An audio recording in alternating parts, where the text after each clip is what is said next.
Jane Austen. Pride and Prejudice. Chapter 50.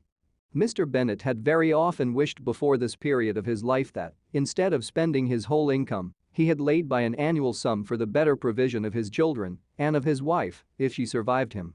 He now wished it more than ever.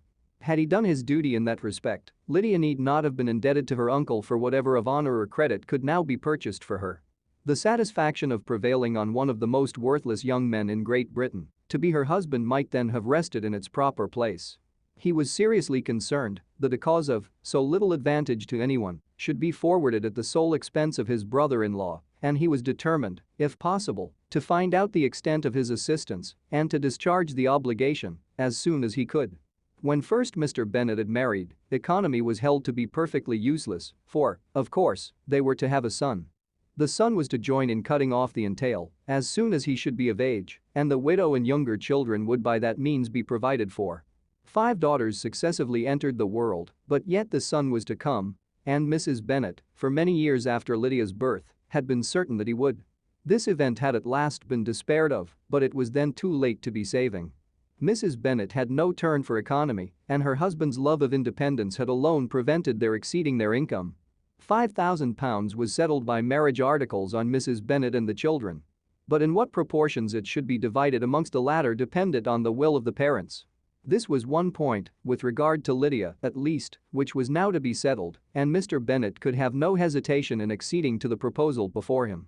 In terms of grateful acknowledgement for the kindness of his brother, though expressed most concisely, he then delivered on paper his perfect approbation of all that was done and his willingness to fulfill the engagements that had been made for him. He had never before supposed that, could Wickham be prevailed on to marry his daughter, it would be done with so little inconvenience to himself as by the present arrangement. He would scarcely be £10 a year the loser by the hundred that was to be paid them. For, what with her board and pocket allowance and the continual presents in money which passed to her through her mother's hands, Lydia's expenses had been very little within that sum. That it would be done with such trifling exertion on his side too was another very welcome surprise, for his wish at present was to have as little trouble in the business as possible.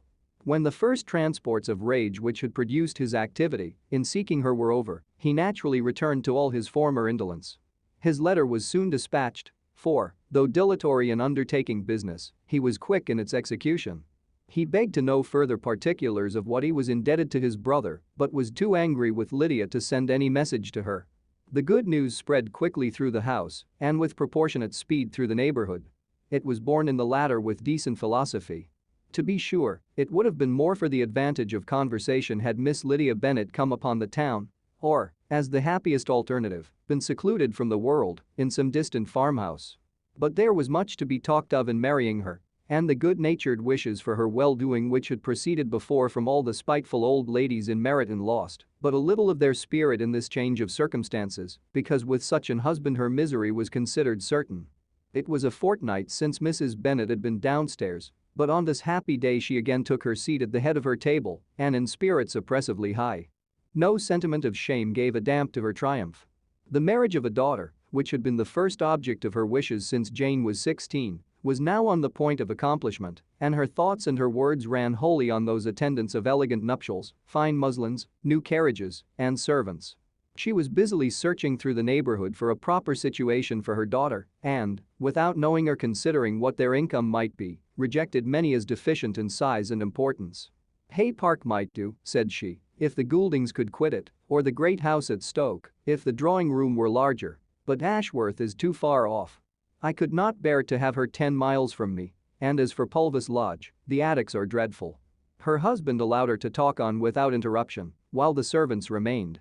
But when they had withdrawn, he said to her, "Mrs. Bennet, before you take any or all of these houses for your son and daughter, let us come to a right understanding. Into one house in this neighborhood they shall never have admittance. I will not encourage the impudence of either by receiving them at Longbourn." A long dispute followed this declaration, but Mr. Bennet was firm. It soon led to another, and Mrs. Bennet found, with amazement and horror, that her husband would not advance a guinea to buy clothes for his daughter. He protested that she should receive from him no mark of affection whatever on the occasion. Mrs. Bennet could hardly comprehend it. That his anger could be carried to such a point of inconceivable resentment as to refuse his daughter a privilege without which her marriage would scarcely seem valid exceeded all she could believe possible.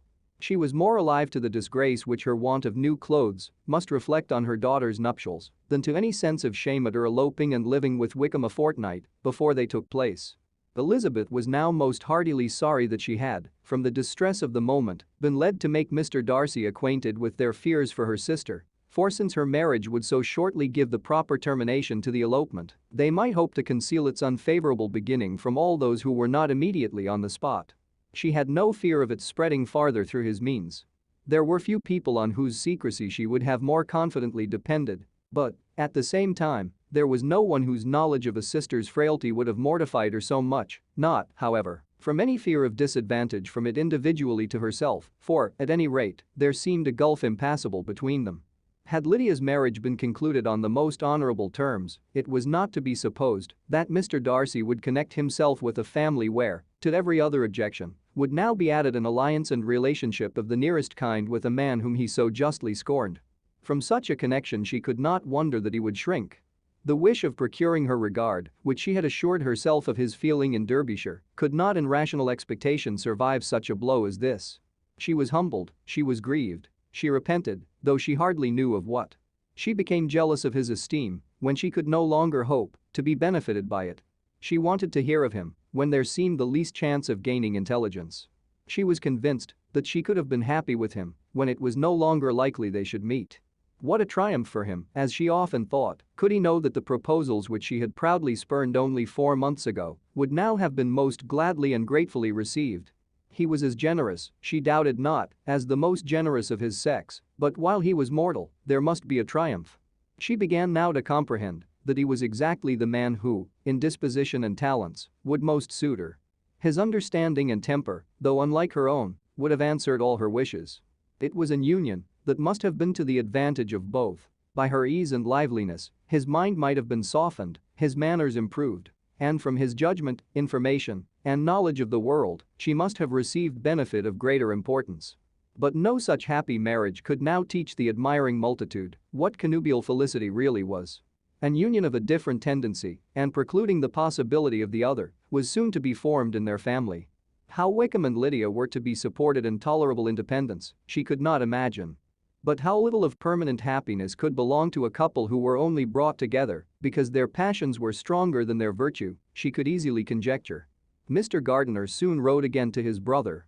To Mr. Bennet's acknowledgments he briefly replied, with assurance of his eagerness to promote the welfare of any of his family, and concluded with entreaties that the subject might never be mentioned to him again.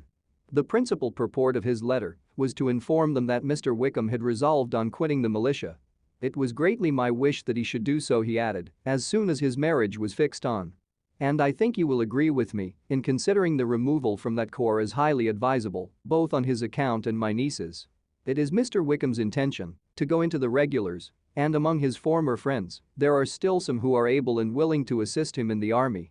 He has the promise of an insignicy in General S. Regiment, now quartered in the north. It is an advantage to have it so far from this part of the kingdom. He promises fairly, and I hope among different people, where they may each have a character to preserve, they will both be more prudent.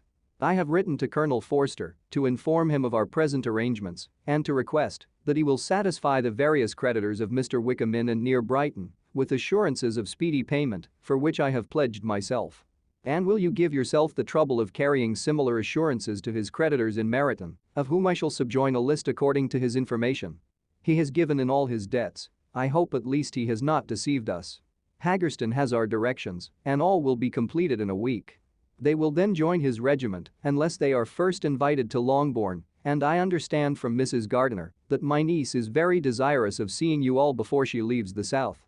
She is well and begs to be dutifully remembered to you and her mother. Yours, etc. E. Gardiner. Mr. Bennet and his daughters saw all the advantages of Wickham's removal from the shire as clearly as Mr. Gardiner could do. But Mrs. Bennet was not so well pleased with it.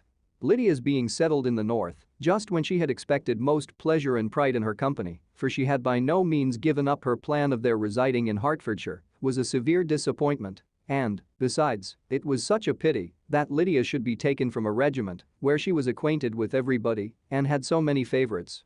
"She is so fond of Mrs. Forster," said she, "it will be quite shocking to send her away. And there are several of the young men too that she likes very much. The officers may not be so pleasant in General's regiment." His daughter's request, for such it might be considered, of being admitted into her family again before she set off for the north, received at first an absolute negative. But Jane and Elizabeth, who agreed in wishing, for the sake of their sister's feelings and consequence, that she should be noticed on her marriage by her parents, urged him so earnestly yet so rationally and so mildly to receive her and her husband at Longbourn as soon as they were married, that he was prevailed on to think as they thought and act as they wished. And their mother had the satisfaction of knowing that she would be able to show her married daughter in the neighborhood before she was banished to the north. When Mr. Bennet wrote again to his brother, therefore, he sent his permission for them to come, and it was settled that as soon as the ceremony was over, they should proceed to Longbourn. Elizabeth was surprised, however, that Wickham should consent to such a scheme, and had she consulted only her own inclination, any meeting with him would have been the last object of her wishes.